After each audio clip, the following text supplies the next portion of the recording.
Bienvenidos amigos a su programa favorito, Red de Bendición. Agradecemos a todos aquellos que han estado siguiendo esta maravillosa serie. Hoy continuamos con nuestra serie y hoy vamos a tratar el capítulo número 9 del libro de Daniel. Sin más que hablar y sin más tiempo que perder, comencemos. El capítulo 9 del libro de Daniel es uno de los más estudiados y enigmáticos de toda la Biblia. En él encontramos profundas profecías sobre el futuro del pueblo de Israel, la venida del Mesías y el cumplimiento del plan de salvación de Dios. En este estudio nos adentramos en el análisis de este capítulo, explorando su significado histórico, profético y espiritual. Bueno, señores, hoy la cosa está potente. Este capítulo número 9 del libro de Daniel contiene una de las profecías más significativas para todo el mundo cristiano. Vamos a ver cómo podemos descifrar este capítulo, cómo podemos entender y ver, ¿el Mesías ya vino? ¿El Mesías no ha llegado? ¿Va a venir?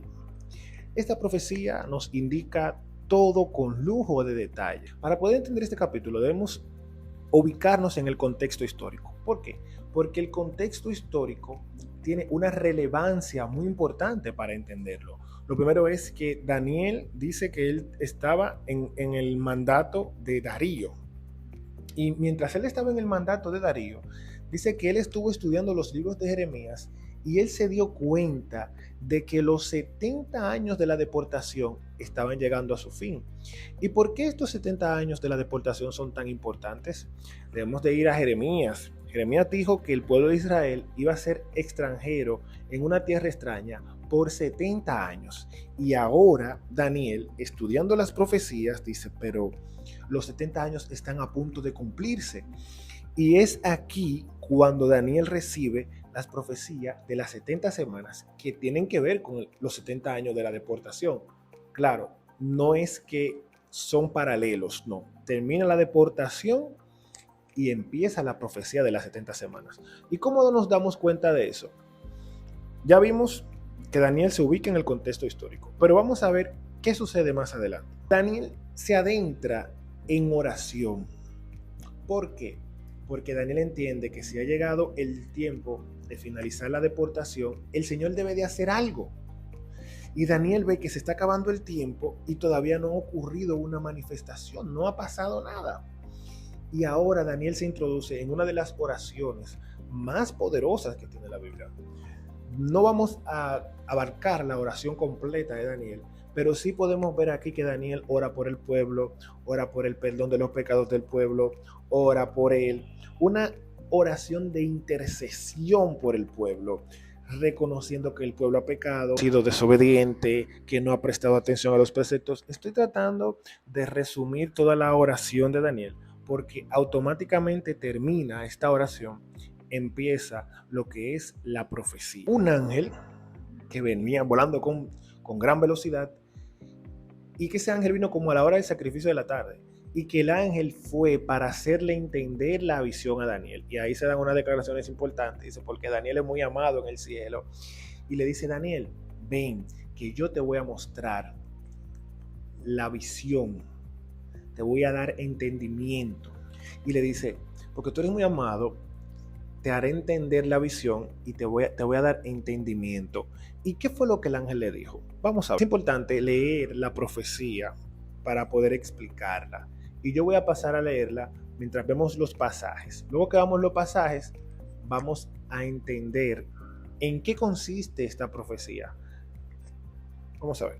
Daniel capítulo 9, versículo 24. 70 semanas están determinadas sobre tu pueblo, sobre tu santa ciudad, para terminar la prevaricación y poner fin al pecado y expiar la iniquidad, para traer la justicia perdurable y sellar la visión y la profecía, y ungir al santo de los santos. Sabe pues y entiende que desde la salida de la orden para restaurar y edificar a Jerusalén hasta el Mesías príncipe habrá 7 semanas, y 62 semanas se volverá a edificar la plaza y el muro en tiempos angustiosos. Y después de las 70 semanas, y después de las 62 semanas se le quitará la vida al Mesías, mas no por sí. Y el pueblo de un príncipe que ha de venir destruirá la ciudad y el santuario, y su fin será con inundación, y hasta el fin de la guerra durarán las devastaciones. Y por otra semana confirmará el pacto a muchos. A la mitad de la semana hará cesar el sacrificio y la ofrenda. Después, con la muchedumbre de las abominaciones vendrá el desolador, hasta que venga la consumación y lo que está determinado se derrame sobre el desolador. Hemos leído la profecía. Ahora hay que entender el significado que esta profecía tiene. Eso fue lo que el ángel le explicó a Daniel.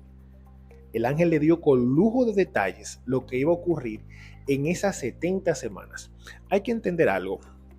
En la profecía de las 2300 tardes y mañanas, que está conectada con la profecía de las 70 semanas, Daniel quedó como abrumado, porque Daniel pensaba que esto era una prolongación de el cautiverio, pero ahora vemos que no es una prolongación del cautiverio, es la finalización del cautiverio y el inicio de una profecía de tiempo mayor. ¿Cómo nosotros sabemos cuándo inician las 70 semanas? Es fácil, aquí lo dice el versículo 25 del capítulo 9, que desde que se dé el edicto de la reconstrucción del templo, iniciará la profecía de las 70 semanas. De que habrá una semana desde que se dé el edicto de la reconstrucción del templo hasta que se termine de construir el templo. Entonces, recordemos que en el gobierno de Ciro, un grupo vuelve a Jerusalén y comienza la reedificación del templo. Pero después dice que después de esas 7 semanas quedan 62 semanas. 62 semanas no ocurre absolutamente nada. Pero al finalizar esas 62 semanas, recuerden que ya habían pasado 7 semanas, se da el edicto de la reconstrucción del templo, pasan 7 semanas. Cuando se termina de reconstruir el templo, hasta el Mesías príncipe, pasan 62 semanas. Eso da un total de 69 semanas. La última semana se unge al Mesías, se le da muerte al Mesías y se le da el fin del tiempo de la gracia para el pueblo de Israel. Eso es lo que dice la profecía de las 70 semanas. Ahora, ¿cómo yo sé que las 70 semanas son años? Hay que entender el principio de interpretación de día por año, en donde un día equivale a un año. ¿Cómo yo entiendo eso? Bueno, si buscamos los pasajes hay que entender el principio de interpretación de día por año, en donde un día equivale a un año.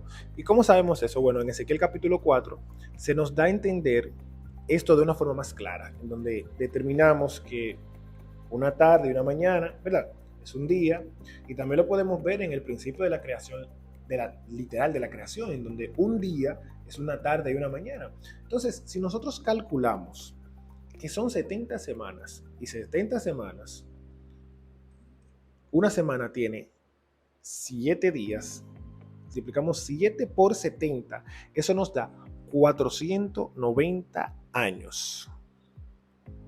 Desde que se da el edicto de la reconstrucción del templo hasta la finalización de las 70 semanas, pasan 490 años. Vamos a verlo mejor con el siguiente diagrama. Aquí podemos ver en el año 457, que es donde se da el edicto de la reconstrucción del templo. Dice que cuando sale el edicto, ¿verdad?, hasta que se termina de reconstruir el templo pasan 7 semanas. Eso quiere decir que fueron 7 semanas, cada semana de 7 días, 49 años. Entonces, cuando termina de reconstruirse el templo, dice ahí que empiezan a correr las otras 62 semanas.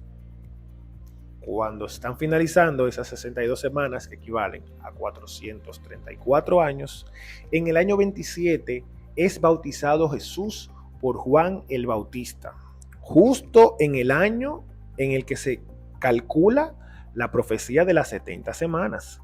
Jesús es bautizado, inicia el ministerio de Jesús, que duró 3 años y medio, justamente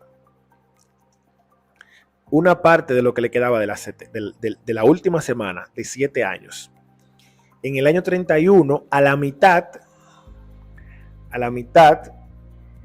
de esa última semana, muere Cristo. No fue coincidencia. A la mitad muere Cristo. Cristo bautizado en el 27, muere en el 31. Y entonces, noten lo siguiente. La finalización de las 70 semanas se da con la muerte de Esteban. Y la profecía de las 70 semanas habla acerca de que cesa el sacrificio. Ya no hay más sacrificios. Con la muerte de Esteban se cierra la puerta, o ya el pueblo de Israel se cierra, y ya esa parte ahí la especifica bastante la profecía.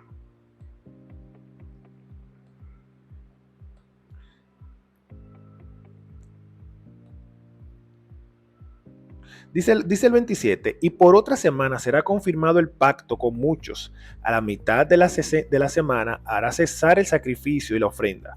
Después, con la muchedumbre de las abominaciones, vendrá el desolador hasta que venga la consumación y lo que está determinado se derrame sobre el desolador. Recuerden que después de la muerte de Esteban, el Jerusalén es devastada por los romanos, es destruida por completo. Y Jesús lo había profetizado eso. Aquí se está cumpliendo eso. Eso nos da a entender que la importancia de esta profecía, la amplitud que abarca y muchas veces la mala interpretación. Hay personas que creen que esta profecía está en pausa, se cumple una parte, está en pausa, y que cuando se manifieste el anticristo, cuando venga no sé quién, entonces la profecía va a cumplir. Y lo asocian con el tiempo de angustia. No es necesario. Ya las 70 semanas se cumplieron a cabalidad. Lo acabamos de ver. Por eso es bueno entender y comprender que la Biblia se explica sola. Simplemente buscando el pasaje podemos determinar cuándo inicia y qué significan cada una de esas cosas. Así que, amigos, ya habiendo visto esto, es necesario que podamos reflexionar en los siguientes 5 puntos que nos van a ayudar a sacarle provecho a lo que hemos visto hoy. Punto número 1. Misericordia y fidelidad a Dios. A pesar del pueblo de Israel haberse apartado de Dios, a pesar del pueblo de Israel haberse ido con otros dioses, Dios envía un Mesías para salvar al pueblo. Que no lo aceptaran es otra cosa, pero Dios no desamparó a su pueblo. Número 2. El capítulo 9 del libro de Daniel nos muestra nuestra necesidad principalmente de un Salvador, nuestra necesidad de un Redentor, nuestra necesidad que tenemos de Dios. Número 3. La figura central, el Mesías. En eso se centra ese capítulo 9. Nos muestra un príncipe, un salvador, un sanador, un libertador que trae paz, establece su reino y nos da libertad. El cumplimiento exacto de las profecías. Daniel 9 nos da a entender esto, que Dios cumple, su palabra se cumple al pie de la letra. Esta profecía de las 70 semanas tiene este cumplimiento exacto. Y tal vez la explicación que dimos hoy no está tan amplia, no está detallada, pero más adelante vamos a escarbar un poco más y vamos a sacarle provecho. Todos necesitamos a Cristo Jesús. Todos necesitamos ser salvados. Y ya Cristo pagó en la cruz del Calvario la deuda que tú y yo debemos pagar. Esta profecía de las 70 semanas nos da a entender que Dios desde hace mucho, con mucha anticipación, tuvo ese plan de salvación y nos los entregó a nosotros a través de su palabra, para que nosotros creamos, para que nosotros seamos fieles, para que nosotros podamos comprender que tenemos un Dios que liberta, un Dios que sana y un Dios que salva. Mis queridos amigos, esperamos que este capítulo pueda ser de mucha bendición para todos ustedes. Vaya y léalo otra vez en su casa, de manera despacio, comprendiendo lo que hemos visto, sacando conclusiones. Y si tienes algún comentario, déjalo aquí debajo. Próxima semana con otro capítulo súper interesante. Que Dios te bendiga.